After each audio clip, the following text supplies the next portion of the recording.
Shalom à vous, fidèles téléspectateurs, chers amis internautes, abonnés de Éternité de Télévision. Nous vous disons la bienvenue en ce nouveau numéro, un numéro spécial parce que nous recevons pour vous celui qui a chanté Bondi Makape, Yeskazazambe. Bondi Makape, Azana Pomoy. Koyembe pesa mela bisoté, pesa mela mama bikité. Et pesa mela notre invité. J'espère que vous avez tout de suite compris de qui il s'agit. Je lui dis shalom papa. Shalom, shalom, shalom à toutes les personnes qui sont en train de nous suivre maintenant sur internet. Je sais où vous êtes, que le Seigneur vous bénisse. Et moi je vous bénis parce que je sais que la Bible dit bénissez, ne maudissez pas. Et j'aime tous ceux qui ne m'aiment pas. Mes ennemis, la Bible dit priez pour eux et bénissez-les. Donc vous avez fait un choix de ne pas m'aimer. Bon, ça c'est votre choix. Je vous respecte et je vous bénis quand même. Alors les questions c'est à elle, les réponses sont... Exactement. Bon, on met ça dans bandera toujours émission la biso, la courte prière. Courte prière. Voilà. Dieu Père très saint, éternel tout-puissant, tout péché, merci. Nous recommandons cette émission entre ta main, Seigneur. C'est pour l'ensemble, mouton, qu'on a des missions, mon corps, à Joanie Pambo. Au nion, à Kolanda Bisso, iska Kozala Yes, à Longola, ta zone d'ombre, mon corps, na Makamboya, Yebi, na Oya Yebakite, à Bakisape, à Longola, na Kombo, na Yes, na Zobor de la Boyenzambe, au nion, soit Takaka, ma émission, et Simba Bissote. Et autres Kolobawa et à la bonne édifice à Moutoumoko. Au nom de Jésus, pour édification à Moutoumoko na Kombona Yesu. Amen. Amen. Baïke belé pe baebi papa José Ndita ngana soki nazongi mwa bane antérieure nazoye batang album o ebimi sikanzembo na uti koyemba ne bande ya émission bakolinga bayeba muke obandaki ndenge nini po okoma nesiko ozalelo. José Ndita, c'est un enfant de Dieu, un enfant grandi dans une famille chrétienne. Papa Langai, pasteur, n'a connu paysan dans la famille depuis mon enfance. José Ndita, n'a yamba yesu, m'kolo pe mon bixi Langai. Et à l'âge déjà 7 ans, dans l'église de Papa Langai, n'a banda déjà koyemba. Koyemba boy bacheli boso abatebele na zoyemba na âge à 7 ans. Donc ils acquis déjà dans mon bozaki nango. Et papa nanga ça que toi tu seras un grand chanteur. Voilà. Oui. Donc ils ont loko yo na luki angote mais loko nkolo apesa kingadiji. Eze loko ezalaki déjà nkolo apesa ki mais album ebimaki oyo na uti koyemba ne bandeli ya émission ez album esalaki que bana nzambe bayeba yo mbala moko ba pambwama mbala moko eloko nini esalaki pour que album wana ebima na kati ez album ya liboso non ya liboso zaki moseka na nkolo ngai moseka c'est cet album ya moseka ndeko te propulsa ngai bodi makape yaki ya deuxième tour. Yango yaki deuxième album, yango yakanganga photo. Yango nde na yemba bondi makape. Non mais là on a koloba maman. Oyebi so nzamba bengi yo. Nzamba peso matière. Yango moto sepelaka nzambe abenga biso. Quand Dieu te choisit, ma soeur, nzamba ko pesa yo message ya koloba. So omoni moto abenga mepa na nzambe, soi-disant, mais azangi eloko kopia bato. En tout cas faut botaler bien. Parce que Dieu ne peut pas appeler quelqu'un sans lui donner le message. Donc, quand il donne la vision, il donne la provision. La provision, c'est le message que tu as. C'est ça la provision. Provision des messages. Ce qu'on a le message, c'est que tu n'as pas la provision. Voilà, donc là, on a koloba. Nios ozoyo kakat nangana zo yemba boy. Il n'a qu'à provision ça. Vous apprenez mais ça benga qui na kantana parcours munene boko koloba te kokuta na pena kwa mabete. Au-delà ya malamu ya mabete ezali. Ebele ya mabe kuto na lobanga nzambe so bandeli mukini na koleka nzala na sote. Difficulté ni rencontre ki okolinga opesa ba ikebele to. Neti ko bima. Eza passé hein. Bato bayebi ko yembaka me bayebi loko za na okati na hote. Eza difficile mutape so confiance okina na yoka yote. Nous avons souffert. Ça veut dire, ok, est-ce que beaucoup c'est un koyemba, baboyo yemba, bazoyeba même pas, tu vas leur donner quoi. C'est ça. Mais après qu'on bimanayo, des bâtiments comme ça s'intéressent non parce que bah il est déjà au lobarani. Difficulté à ma mission, ils ont d'abord au bima. Il y a un gars qui m'a cassé. Et deuxième difficulté, ils allaient kolobelayo li kambo au salate. Ok. Ba kambo belé au bima na TV. Na sala ngote. Ba réputation. Na sala ngote. Mingi. Moi ba 20%. On sentit que mo 20% salate. Mais 80% ba baxi. Mais baloba pe babora ka libanga na mango eza ya côté. Sincèrement. Eza bongo. Le banini. Okola Yesu na biso ko tuye nzete ya mobeso. Banyoko la ki bongo biso nzete au kaka. Moi j'ai dit je ne condamne personne. Mais bandeko o balota la biso avant bolobe loko. Avant pour ça les locaux. Bien que nous ne condamnons pas, il faut vérifier l'information. On ne peut pas promulguer une information sans aux ala na ba précision na makambo yozo. Na ba onyo so baloba wana ozoko se reprocher ne côté. Non mais oui, na eu ce que moi beré raison. Mais yango tengelo baké ce qui aux yeux loka moninga erreur salaki parce que erreur ba bokisa ngo. Ma bende c'est comme vice et comme faute. Mais si on sali une ou commettre une erreur aux zongi pananzambe Dieu pardonne et abosana. Mais si Dieu qui nous pardonne oublie, pourquoi nous ne pouvons pas oublier les fautes de nos frères? Donc quand j'étais en train de faute, brandir en toi dans ta vie tu n'as pas de faute. Toi tu n'as jamais commis de faute. Nous sommes des hommes et surtout à niveau en tout cas il y a des erreurs.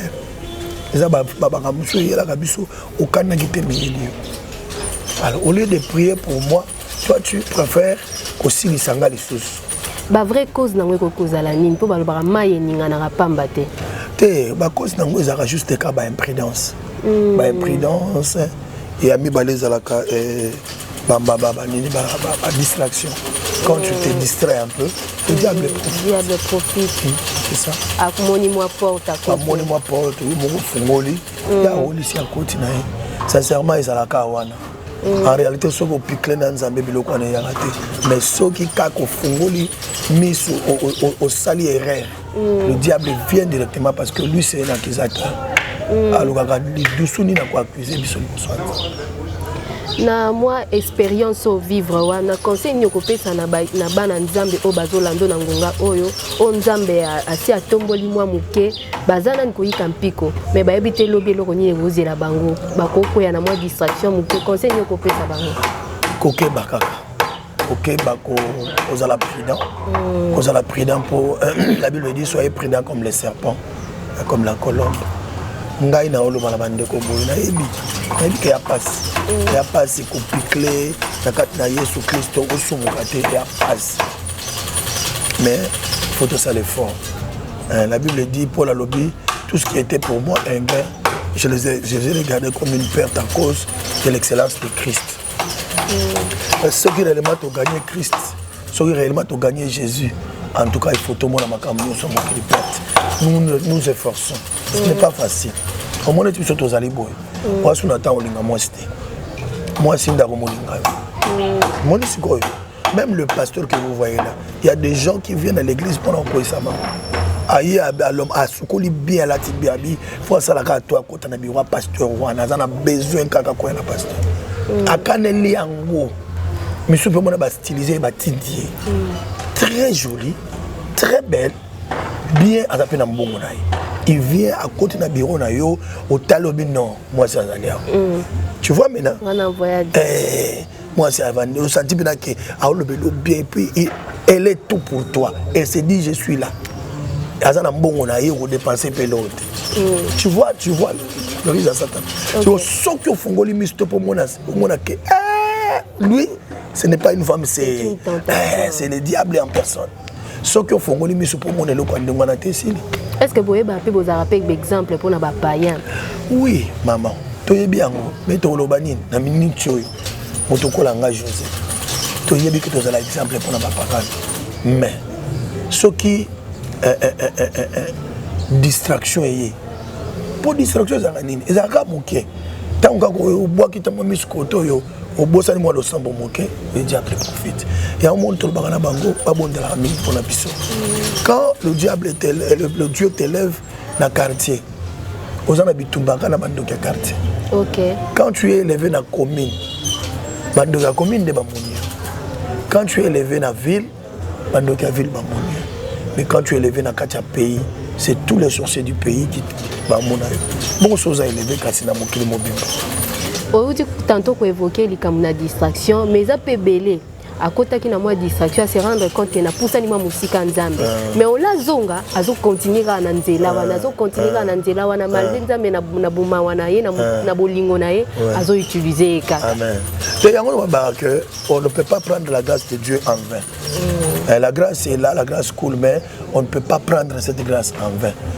La Bible dit, demeurons-nous dans les péchés, en fait que la grâce de Dieu abonde. Non, le péché n'est pas recommandé aux enfants de Dieu. Quand tu pêches, tu te sépares du Seigneur. Tu n'es plus l'ami de Dieu. On est ami du Seigneur quand on ne pêche pas. Et Dieu fait de nos corps le demeure quand tu n'as pas le péché. Parce qu'il n'habite pas dans un corps du péché. Et quand tu trouves que tu es en train de t'éloigner petit à petit dans Zambie, réfléchis aux gens. Et moi je sais que ce n'est pas Bissot, mais c'est le Saint-Esprit qui nous aide à comprendre que nous sommes éloignés du Seigneur. Là, il faut vraiment se faire plus ami du Saint-Esprit parce que c'est lui qui peut nous dire attention, est-ce que vous avez bébé attention, est-ce que vous avez bunga. C'est lui le Saint-Esprit. Mais au-delà du Saint-Esprit, il faut peut tenir compte de l'entourage. Pour les abats, monsieur Soupomoni, Aza bien entouré. So razo tenga mki muninga mse ate. Bien, nzela on a moni za bien te pona. Est-ce que vous aurez peut-être un capé moi conseil à malamu et utara pas battus? Bon, toujours à conseil chacun de nous à sa manière. Il y a une éducation à ton moni pasteur à l'église et bandana l'église. Et bandana. So il y a un format qui est bien à l'église aux ala poli. Mais il y a des pasteurs impolis, il y a des musiciens chrétiens impolis. Parce que à Wuta qui n'est impolitesse na yango on amène dans bandubuka yango malembe malembe. Oh avant nzamba buka ngo malembe malembe. Ba dégâts il faut ça manang. Voilà et l'autre c'est vraiment mingi. Na ba papa la ba maman faut très bien éduquer les enfants parce que déjà au bazo bimsana ndako yango ko za répercuter les bandes. Musu zazaki na bien. Mais tant comme une élévation moni ya komi moyo katolia baninga ezate po ya za tellement haut placé que il ne peut pas écouter les autres. Mais ça c'est je dirais so moni muta comme niveau wana donc il n'était pas de Dieu. Nzamba élevé ne non non non non non. So moni muta comme niveau wana azakini nzamba te bandaka. Ça veut dire c'est un opportuniste. Akutani nango et puis abimisi ba comportement na yaka. Mususu pe kozala nzambe muta pesa ki na yeye. Mais tant amoni lo yenge abosa ni nzambe. C'est comme qui le camp de Samuel non. Nzamba yebisa kende ça makambi mais comme melangai ba biloko dévoué par interdité. Il y a moni bangomba mafuta ote oyo bien na kene ponzela nzambe bi n'amène pas ça ici. Ce sont des choses dévouées par interdit. Ce sont les interdits au biso toujours contre maman nzambe. Nde yango zo bungisa biso nzela et quand tu amènes les interdits comme ça, le Seigneur azongi na ye. Lui c'est un démocrate. Nzambe na mono ba démocrate le quoi était. Dieu quand tu fais le mal, il se retire. Atiki openza. Est-ce que bino na bino pe kat na ba Christou vous avez l'habitude de partager, de vivre un peu communion fraternelle parce que apôtre Paul n'a pas lettre d'ailleurs qu'au na ba ville qui toujours recommandé demeurer ensemble, soyez ensemble, reprochez-vous les uns les autres. Est-ce que elo ko na pesa la kat na bino ba musiciens chrétiens?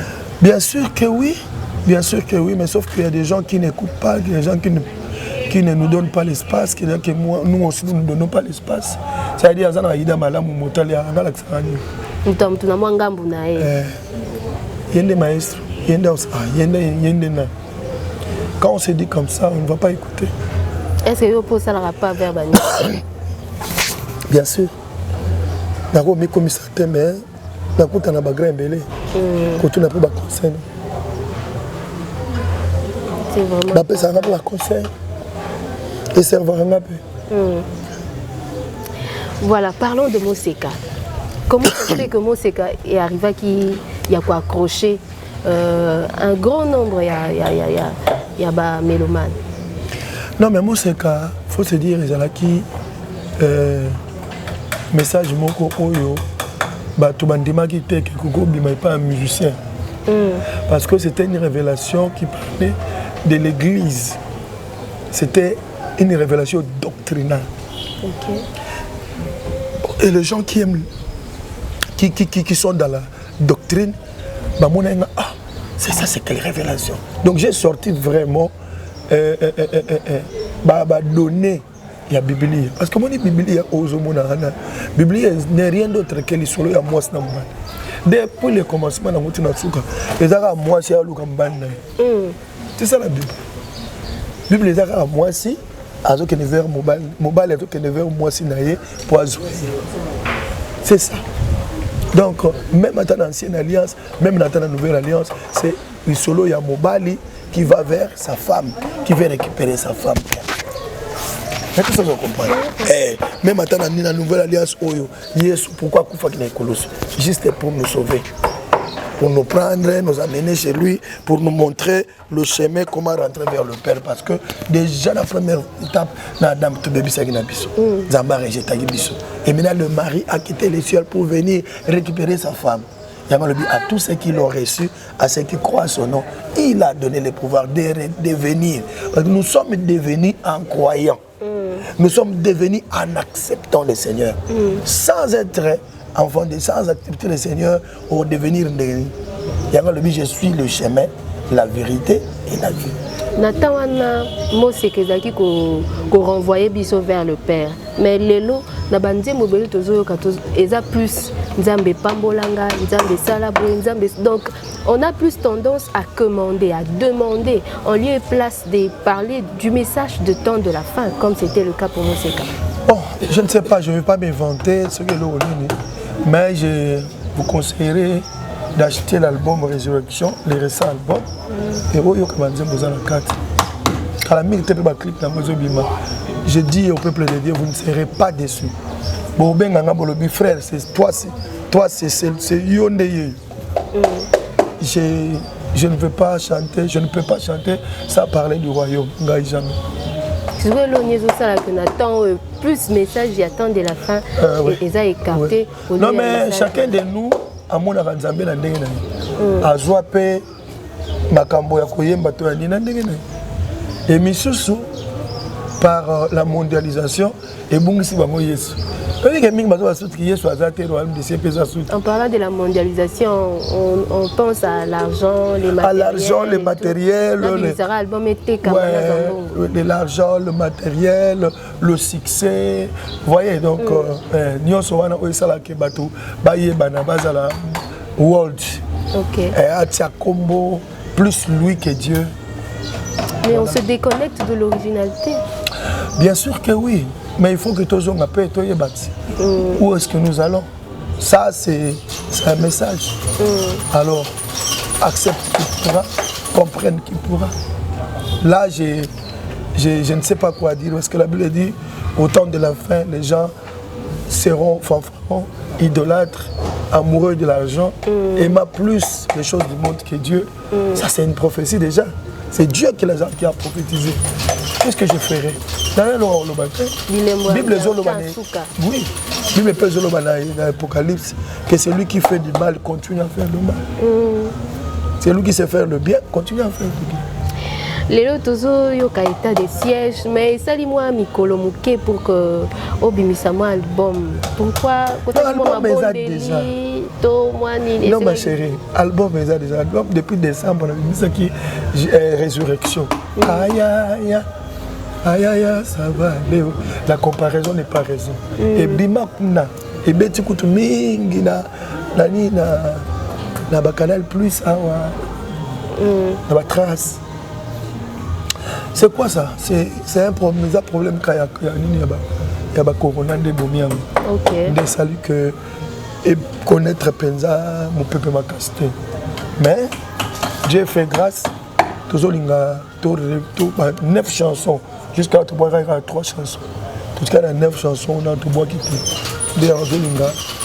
Quand on appelle ça, tout ça, 9 chansons, et tout ça, on a là-bas en Zambie, la TV. L'état de siège, c'est le peuple congolais. L'état de siège, ce n'est pas moi. L'état de siège, la résolution du chef. C'est les années d'autres chef de l'État. Le chef de l'État a rêvé à Bissoto comme il interpréter ce qu'on d'autre. C'est-à-dire à Bibi la TV à lobby dans l'Otiboy qui font la Tchabasoda par une autre. Et dans le Sengama na Congo Nyos au bazar Makila Congo ba accompagner dans la vision Oyo pour toquer dans Tina Souka. Ça c'est le songe que le président a rêvé parce qu'au Bisso ton côté dans d'autres là pour toi accompagner Tina Souka. Nous sommes là pour appuyer notre chef. Notre chef, c'est un chrétien. Nous, nous sommes chrétiens avec toi. Et le frère qui est là, sous le trône là, c'est notre frère. C'est un chrétien. Il mérite notre soutien. Je ne pense pas qu'il va comprendre ma cambo. Le jour où j'ai tout toujours là. Enfin, je parle de ces solutions. Je vais aller où? Dans mon tour, je soutiens le message du chef. Je soutiens le discours du chef. Je soutiens le parcours. Ce qui te soutenir, nous, enfants de Dieu, nous allons soutenir. Vous voyez, ce qui le président Félix a failli la mission d'ailleurs, c'est tous les chrétiens. Parce que quand il est venu, il nous a associés. Les chrétiens, venez, je suis votre frère. Venez plaider à Dieu. Laissons à Dieu le pays pour que Dieu conduise le pays. Laissons Dieu conduire le pays et soyons derrière le Seigneur. Je sais que lui ne faillit pas. C'est ça la Bible, non? Et si nous ne faisons pas quelque chose pour sauver notre chef, et si demain notre chef faille à sa mission, tout christianisme sera dénigré. Les chrétiens n'auront pas du poids dans ce pays. Il faut que notre frère réussisse. Ce quoi réussir même si à Colombo, mais s'il a laissé les points, imaginez dans le mandat guerre à Est Syrie. Imaginez. Ça c'est un CV, un lourd CV comme possible. On va comparer on a mon tout. Et ça un CV beaucoup très lourd. À poser fondement dans le Congo, il y a paix, le Congo et dans la paix, c'est là où le Seigneur opère. Il est le prince de paix. Et si quelqu'un qui cherche la paix, la Bible dit, il est appelé enfant de Dieu. Et heureux ceux qui procurent la paix. Ils seront appelés enfants de Dieu. Mais lui, il est en train de chercher la paix. C'est un enfant de Dieu. Nous, les enfants de Dieu, qu'est-ce que nous faisons de notre frère là qui se démerde pour la paix? Tu verras dans nous, entre les enfants de Dieu, il y a des certains, il y a des gens-là qui contredisent la parole du chef et qui même menacent, qui boycottent la vision. Tobo n'était pas posé soutenir le chef de l'État, Kasbaï Kebele Babi Poyi, au Tomboli épée moi mingi. Non, ils ont tombé. Tozon une époque où on a dit à Djalelo.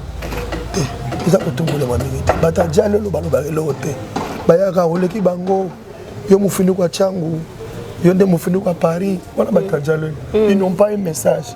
Mais si vous regardez mes chansons, toutes mes chansons sont en Taliango, tu verras qu'il y a des messages pour tous les Congolais. Et le message qui sauve notre pays, ça c'est pas les Djalelo. Ça c'est un patriote qui est en train d'accompagner son chef et d'appuyer la vision de son chef. Voilà, je suis un patriote tout fait et un enfant de Dieu. Vers la politique. Je dis non. Prenez-moi par mes mots. Je ne serai jamais politicien. Un conseiller politique, oui. Je peux être un conseiller d'un politicien. Pas un politicien, mais je peux conseiller un politicien. Tu vois? Mais c'est déjà la politique. Non, non, non. Conseiller un politicien pour lui montrer comment Dieu veut pour son travail. C'est ce que les pasteurs font. C'est ce que l'Église peut faire. Dans les temps, les prophètes, les rois allaient vers les prophètes pour demander. Je vais monter pour combattre ces pays-là. Je vais monter pour aller livrer un combat. Est-ce que monterai-je? Est-ce que le Dieu me donnera-tu? Dieu me donnera ses contrées, Dieu me donnera ses pays. Voilà. D'abord, consulter le Seigneur, quand tu vas monter là-bas, tu vas réussir. Le rôle des serviteurs de Dieu, ils allaient pour couper sa tolie par la politique par rapport à la parole. Pour batambola par rapport à ce que Nzambe alingi. Vous savez, kala mboka na biso zaki soko la politique faut zaka na kisi. Mais le loté, nous avons des politiciens chrétiens qui prient et qui partent faire la politique. Dans la duplicité. Non, mais je ne dis pas que ma contradiction est cause à la main. Dieu va faire ce qu'il va faire. Pour moi, je sais. Je ne vais pas entrer à l'intérieur, mais il y a le mot que Ada chrétien. Point barre. Et s'il accepte qu'il croit en Jésus, qu'il est chrétien, je ne saurais pas le juger. Je sais qu'il est chrétien et je me limite là. Et s'il faut prier pour lui, par rapport à l'accès à l'image, et point barre. Voilà. Je ne suis pas là pour aller contredire.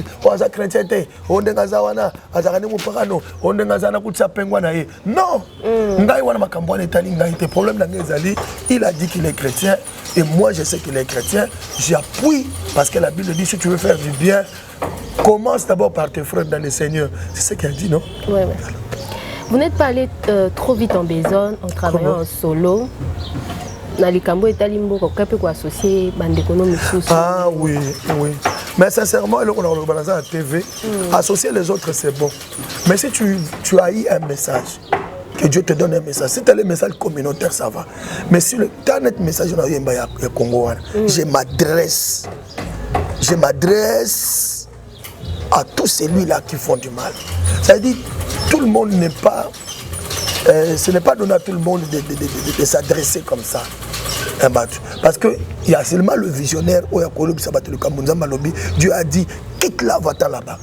Tu ne peux pas partager ces messages aux autres. Parce que c'est un message responsable. Quelqu'un qui n'a pas eu ce message ne va pas transmettre ça na kilo mais muto aujourd'hui message qu'on a besoin que le bas boyer aux ans moi kilo mo qu'on parce que quand tu parles en autorité parce que tu sais ce que le Seigneur t'a dit. Alors c'est difficile de faire de couper ça muto mundo qui a bien batira kangote. C'est risquant à balour à côté et bomaka attiré par naïmoko et ça peut facilement commander. C'est vrai, le pays traverse un moment de crise. Maintenant, nous avons balanga nzembo. Vous avez rappelé à moi l'isanga moko. Vous avez envisagé d'engager pour soutenir parti. Naza moko kasi ya balanga nzembo. So kinga na yembi c'est que biso no balanga nzembo toza na kati. Et celui qui a no yemba? Non. Koyemba tele na mona ki bande ko nanga mingi. Le pasteur Moïse Biya salaki concert a collecté ki ba fond et kenda ki est. Ngai pe naza près so le moko na pe simboka to mbongo to kende ta avion to kende est. J'irai na sali ba concert pe kuna na récolter ba fond pour na kosunga bandeko. Nous sommes prêts. C'est notre pays. La Bible dit prie pour ton pays car ton bonheur en dépend. Mais il faudrait que ce travail en synergie soit visible. Bien sûr que oui. Bien sûr que oui, mais sauf que tout cela, nous nous sommes demandé volonté paye à battre. On ne peut pas être ensemble si on n'a pas une même vision. Okay. Tu vois, les autres sont congolais, mais les choses du Congo ne les préoccupent pas. Mais il y a des Congolais que quand il y a un problème dans son pays, ils ne dorment pas. C'est différent. Nous sommes tous Congolais, mais il y a de certains qui, même s'il y a un problème, il est ni chaud ni froid. Mais il y a des gens, quand le pays a un problème, ils ne dorment pas, ils prient, ils cherchent les stratégies, comment faire. Voilà. Donc, tous sont différents. Nous avons tous les sangs congolais, mais nous n'avons pas les mêmes ambitions pour notre pays. Bana ya esto bazali kotala yo message ni ko koyisa bango na ngolo. Tolinga bango mingi. Tout ce que nous faisons surtout là Tiboy. Et là pour la bango. Nous les aimons beaucoup et nous leur promettons qu'avec le Seigneur Jésus-Christ roi, Est sera comme Kinshasa. Vous n'entendrez plus les coups de balle. Dieu est capable de le faire et nous croyons qu'avec lui, tout est possible. C'est vrai, où tu connais bango ne bandeli a olobi album Résurrection pour bimisi misato bande mo misusu etikali. Bande mbo ane etikali bango de la ngona délai bon. Na pesi bango délai penza te mais ba pesa biso nzamba pesa ngambongo. Parce qu'il y a un problème d'argent, il faut faire le clip, tout ça, avec les cicatrices, on a un confinement. Sincèrement, il y a une chute. Même la société, tout ça, parce qu'il y avait des moyens de foutre la pandémie, vraiment, et ça, il y a tout le monde. Ce que je dirais à Wandekonangai, pas bon de la peau d'Abisso, Dieu qui pourvoit, nous donne de l'argent, je pense dans 1 ou 2 mois, ils auront ça. Dans 2 mois, dans 1 mois. Bao bazali ko landa biso ba yoka quand même pe poser à contacter ba contacter le lingue boni na 081 686 72 52. C'est un numéro WhatsApp 081 686 72 52. Appelez-moi. Ça, c'est la suggestion. Reprocher, attaque ou reprocher. Puis vous avez foule, et je sais que le Seigneur a Osunga. On est là. Merci beaucoup, Papa José Ndita, pour la disponibilité. Amen.